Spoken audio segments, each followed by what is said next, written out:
চেয়ারপারসনের উপদেষ্টা মণ্ডলীর সদস্য জনাব ব্যারিস্টার মাহবুবুদ্দিন খোকনের উপস্থিত আছেন। এখন প্রধান অতিথি হিসেবে উপস্থিত আছেন বাংলাদেশ জাতীয়তাবাদী দল ঢাকা মহানগর দক্ষিণ বিএনপির সাবেক সিনিয়র যুগ্ম আহ্বায়ক, খিলগাঁও থানা বিএনপির সাবেক সফল সভাপতি, শ্রদ্ধাভাজন বড় ভাই, অনবর্ষী বক্তা, যার কাছ থেকে আমরা অনেক কিছু শিখেছি রাজনৈতিক মাঠে, শ্রদ্ধাভাজন জনাব ইউনুস মিদা, এবং আজকের সভার সম্মানিত সভাপতিত্ব করছেন জনাব বিবিএন নিউজের জনাব শফিকুর রহমান, এবং উপস্থিত বিবিএন নিউজের নেতৃবৃন্দ, আগত অডিটরিয়ামের নেতৃবৃন্দ, সবাইকে জাতীয়তাবাদী যুবদল ঢাকা মহানগর দক্ষিণের পক্ষ থেকে শুভেচ্ছা অভিনন্দন। নেতৃবৃন্দ, এই আলোচনা সভাটি এই মুহূর্তে অত্যন্ত গুরুত্বপূর্ণ, কারণ আমরা দীর্ঘ 17 বছর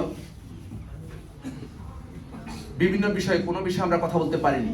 যেমন 10 বছর আমাদের প্রিয় শ্রদ্ধাভাজন, যিনি রাজনীতির সাথে সম্পৃক্ত ছিলেন না, যিনি ক্রীড়াঙ্গনের একজন ভালো ক্রীড়া সংগঠক ছিলেন, যিনি ক্রিকেট বোর্ডকে অনেক দূরে এগিয়ে নিয়ে গেছিলেন তার মেধা এবং প্রজ্ঞা দিয়ে, জনাব আরাফাত রহমান সম্বন্ধে কথা বলার সেই সুযোগটা আমাদের ছিল না, কারোই ছিল না। তিনি সুস্থ অবস্থায় দেশের বাইরে যান নাই, তাকে অসুস্থ অবস্থায় দেশের বাইরে নিয়ে যাওয়া হয়েছিল। দেশে থাকা অবস্থায় তাকে চিকিৎসার কোনো সুযোগ দেওয়া হয়নি, সকল রকম সুযোগ থেকে বঞ্চিত করা হয়েছিল। যেমনি ভাবে আদর্শ জননী বেগম খালেদা জিয়াকে তার সুচিকিৎসা থেকে বঞ্চিত করা হয়েছিল। একজন নাগরিকের যে মৌলিক অধিকারগুলো থাকে, অন্ন, বস্ত্র, বাসস্থান, চিকিৎসা, সেই চিকিৎসার যে গুরুত্বপূর্ণ, সেই যে আমাদের সংবিধান কর্তৃক স্বীকৃত, সেই অধিকার থেকেও সেদিন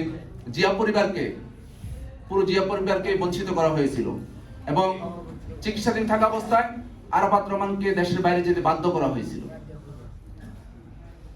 মা তার সন্তানকে আগলে রাখতে পারেন নাই। এই খুনি হাসিনা কথায় কথায় ইদানিং বলেন এই দেশ 6 ঋতুর দেশ, এই দেশের মানুষ ভুলে যায়। আমরা বলি ভালো কথা ভুলে যায়, কিন্তু আমরা ভুলবো না। প্রিয় এই আরাফাত রহমানকে যেভাবে চিকিৎসা থেকে বঞ্চিত করা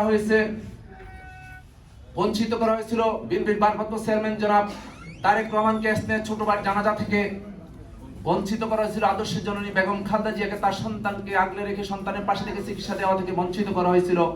এই কষ্টগুলো আমরা কখনো ভুলে যাব না। যেমনি ভাবে আমাদের প্রিয় সহযোদ্ধা, সাংগঠনিক দায়িত্বে ছিলেন যিনি বিএনপির সিলেট বিভাগীয় সাংগঠনিক সম্পাদক জনাব সাবেক সফল ছাত্রনেতা ইলিয়াস আলীকে যেভাবে গুম করা হয়েছে সৌদি আলমকে, যেমনি ভাবে গুম করা হয়েছে সৌদার থানা ছাত্র দলের বিপ্লবী সভাপতি সুজনকে, সহসভাপতি ফরাদকে, খিলগাঁও থানা ছাত্র দলের প্রচার সম্পাদক রনিকে, মতিঝিল থানা ছাত্র দলের যুগ্ম সম্পাদক মিজানুর রহমান টিটুকে, কোতোয়ালির জহিরকে, সোহেলকে, এবং সূত্রাপুরের ছাত্র দলের সভাপতি পিন্টুকে, সূত্রদলের ছাত্র দলের সাংগঠনিক সম্পাদক সম্রাটকে, যেমনি ভাবে কসবাইয়ের হত্যা করা হয়েছে ছোট ভাই খিলগাঁও থানা ছাত্র দলের সাধারণ সম্পাদক নুরুজ্জামান জনিকে, নিউ মার্কেটের বাপ্পিকে, ধানমন্ডি রাজুকে, কলাবাগান ইসমাইলকে, এবং হাজারীবাগের জসিমকে। এই কথাগুলো আমরা বলে যাব না। আমাদের উপর দীর্ঘ 17 বছর যে অত্যাচার স্টিমগুলো চালানো হয়েছিল, সেগুলো এক মুহূর্তের জন্য আমরা বলে যাব না। প্রতিটা জিনিসের আমাদেরকে হিসাব দিতে হবে। আমরা হিসাব নিয়ে তোমার কাছ থেকে হিসাব আদায় করব, যেখানেই থাকো না কেন, যত পড়াশোনার কাছে থাকো না কেন, তোমাকে হিসাব দিতেই হবে। এবং তোমাকে এদেশের মানুষ আইনের মুখোমুখি করবে। আজকে নির্বাচনী ষড়যন্ত্র হচ্ছে, এই শোকসভাতে এসে বলতে বাধ্য হচ্ছি যে ষড়যন্ত্র হওয়ার কথা ছিল না। যারা ষড়যন্ত্রকারী, যারা দুঃশাসক, তারা বাংলাদেশ থেকে বিতাড়িত হয়েছে, কিন্তু তার প্রেতাত্মার সাথে আজকে একটি শক্তি এক হয়েছে। যেমন একটা প্রবাদ আছে, বানরকে অস্ত্র দিলে মাথায় উঠে, সেরকম কিছু বানর ইদানিং লাফালাফি করছে। সেই বানরগুলোকে প্রিয় নেতা আদর্শ জনক শহীদ প্রেসিডেন্ট জিয়াউর রহমান ক্ষমা করে দিয়েছিলেন। বলছেন দেশ গঠনের জন্য সবাইকে ঐক্যবদ্ধভাবে কাজ করার জন্য। আদর্শ জননী বেগম খালেদা জিয়া বলেছিলেন, নানান মানুষ নানান পথ, দেশ বাঁচাতে ঐক্যমত।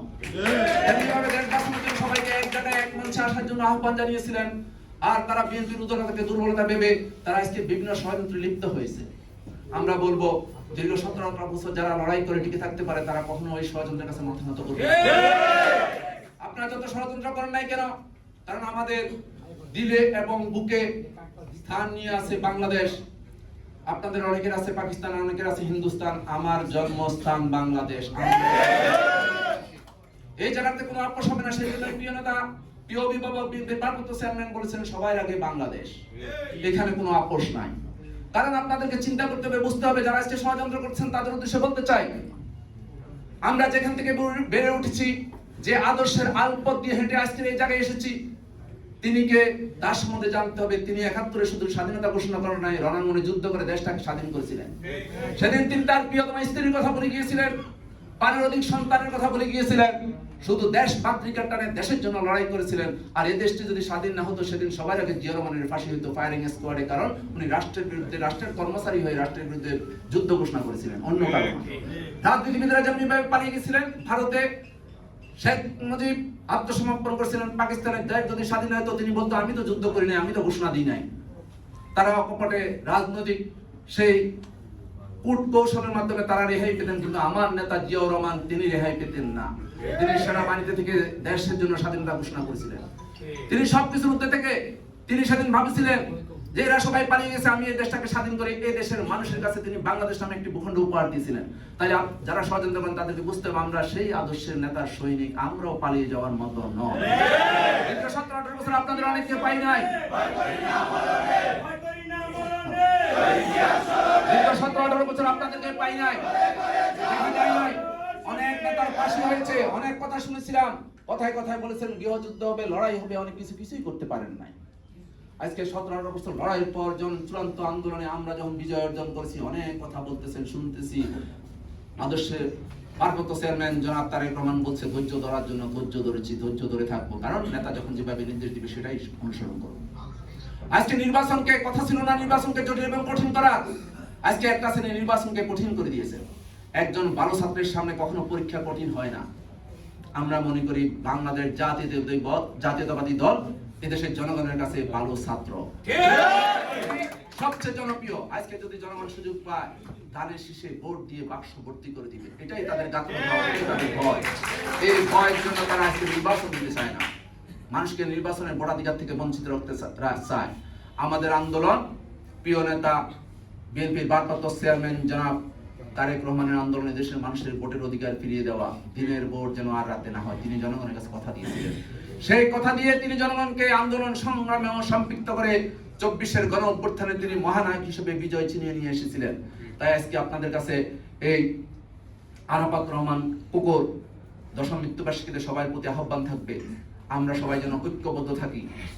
এমন কোনো কাজ করা যাবে না যে কাজগুলোর মধ্যে জনগণ কষ্ট পায়, জনগণ ব্যতীত হয়, সেই সকল কাজ থেকে আমরা বিরত থাকবো। আমরা জনগণের পাশে আছি, জনগণের পাশে থাকবো, জনগণকে নিয়ে সামনের দিকে এগিয়ে যাবে, এই আশায় প্রত্যাশা জনাব আরাফাত রহমান কুকুর প্রতি আবার শ্রদ্ধা জ্ঞাপন করে, ওনার বিদেহী আত্মার মাগফিরাত কামনা করে, ওনাকে আল্লাহ পাক রব্বুল আলামিনের কাছে ফরিয়াদ করবো, ওনাকে জান্নাতবাসী করার এই আহ্বান জানিয়ে আপনাদের সামনে আমার বক্তব্য শেষ করছি। সবাইকে ধন্যবাদ।